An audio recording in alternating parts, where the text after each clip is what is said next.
So coffee is probably one of the most contradictory things you can consume on a zero-carb carnivore diet, mainly because it pretty much embodies what a negative plant food is, and because if this diet was our ideal diet, why do we need energy from coffee? So first, I guess you have to understand that coffee is a bean. It's a seed of the coffee cherry fruit, and we take that bean, we ferment it for a couple months, we dry it out, we roast it, and beans and seeds are trying to survive the digestive system, whatever eats them, to be implanted in the fecal matter and grow into another plant. So these foods are very high in anti-nutrients, particularly phytic acid and oxalates. So they're very inflammatory to the digestive tract for that reason of being able to survive digestion. When you take this ground coffee and pour water over it, what you're pretty much drinking is a cup of caffeine and anti-nutrients.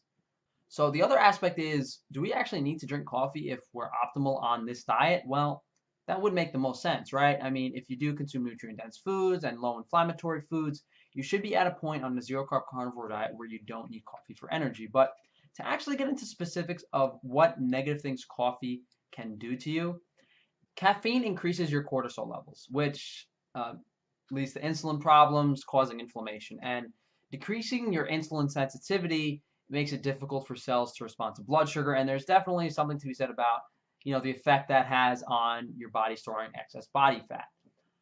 And outside of that, coffee is known to be very acidic, causing heartburn, other various gut health problems, very inflammatory to the gut. People do develop addiction and withdrawal symptoms to this food as it is a drug. And related to the phytic acid and oxalates, there is elevated mineral excretion in urine.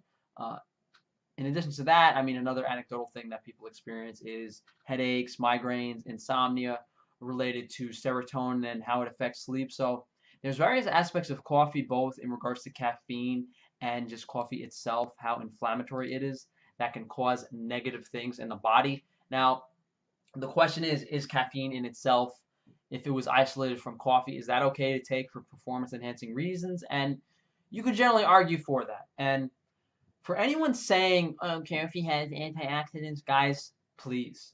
And let's read the definition of antioxidant.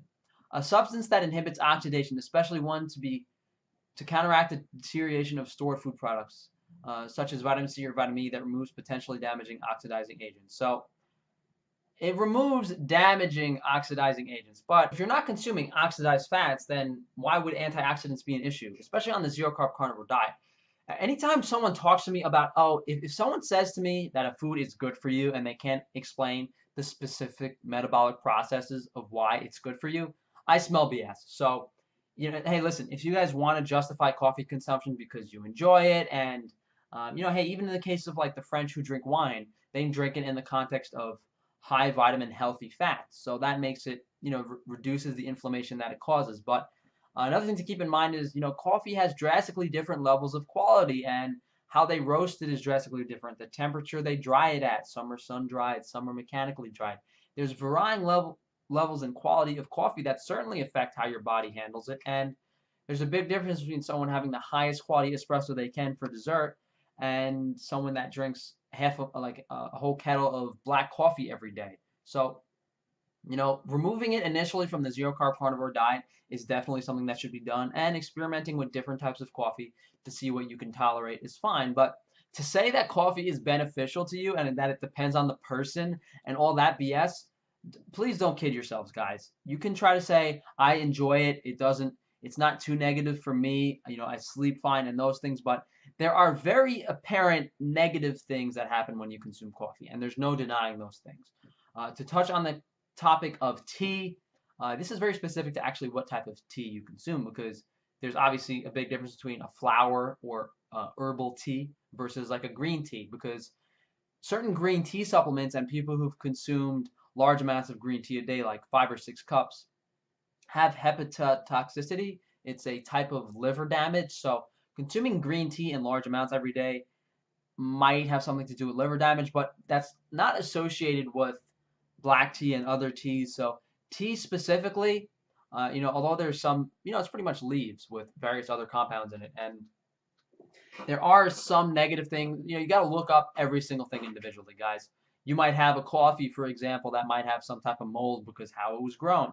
You might have green tea that was super, super fresh and might have more of this compound that's harmful to your liver. So please try to do your own individual research on the specific type of thing you are drinking.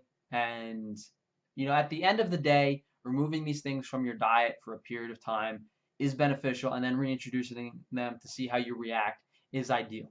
Uh, Overall, pros and cons of caffeine, pretty much how it affects your cortisol levels as well as serotonin and various pleasure responses in the body. There's just honestly there's too much to look into for me to summarize this in a video.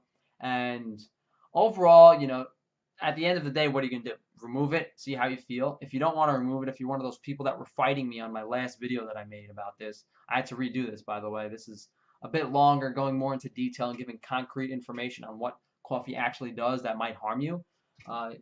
Just try it out, see how you feel. And if you guys would like to support me, there's some social media and various things in the comments. But above all, guys, if you can, just please share the video and try not to get too salty. I know a lot of you guys like consuming coffee, but it is very contradictory from the standpoint of a zero carb diet that's trying to remove inflammatory plant foods as well as be kind of like your ideal version of yourself.